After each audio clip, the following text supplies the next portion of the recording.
Hello and welcome to Broadlane. My name is Adrian. I'm going to talk about frequently asked questions that clients ask us. One of the questions that we get is a habitation check. What is involved in a habitation check? Well, basically, it's the rear of the vehicle on a motorhome, or it could even be a camper van, and it will be testing the equipment on things like 12 volts, mains electrics, water system, and a damp meter check on the habitation body if it's appropriate.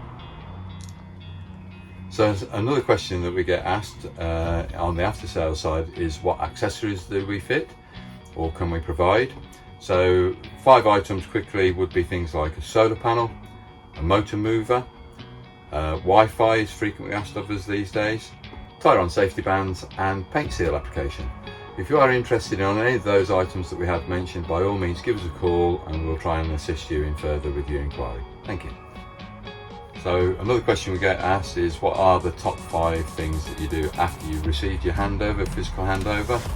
Well, first off, we need to make sure it's ready for the road. So you've got to make sure that you've got the vehicle, caravan in this case, coupled to the back of the car correctly. We've got a number plate attached and we've got tow mirrors. These are all items that you do need to make sure are present. We'd also recommend draining down the water system, because if you're not going to use the caravan more or less straight away, we do need to make sure that system's drained down and prevent any frost damage.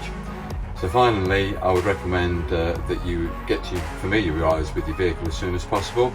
If you can go somewhere and actually test it, then that's fantastic, so you remember all the information that's been given to you on your handover. We have an association with a company called Riverside, who are based in Stratford upon Avon. They're based between our 2 branches, about 10 minutes away.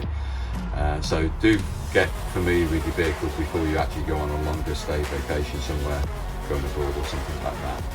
You can also phone into the branches and we'll also try and help you over the phone should you get stuck on the workings of your vehicle. Thank you.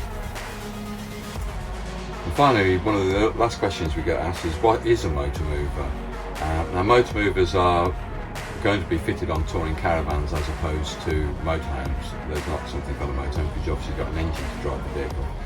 It's an item that is retrofitted to either new or used vehicles. They roughly cost starting from about £1,200, but they can increase to about £2,500 if you've got a twin axle vehicle. And basically it's a 12 volt driven item which allows you, once it's engaged, to manoeuvre the vehicle when it's detached from off the tow car, and it might be easier to get into a parking space in storage facilities or even onto a touring pitch at a particular site that you've actually turned up at. So a motor mover is an aid to actually physically move a caravan from A to B when it's detached off the vehicle.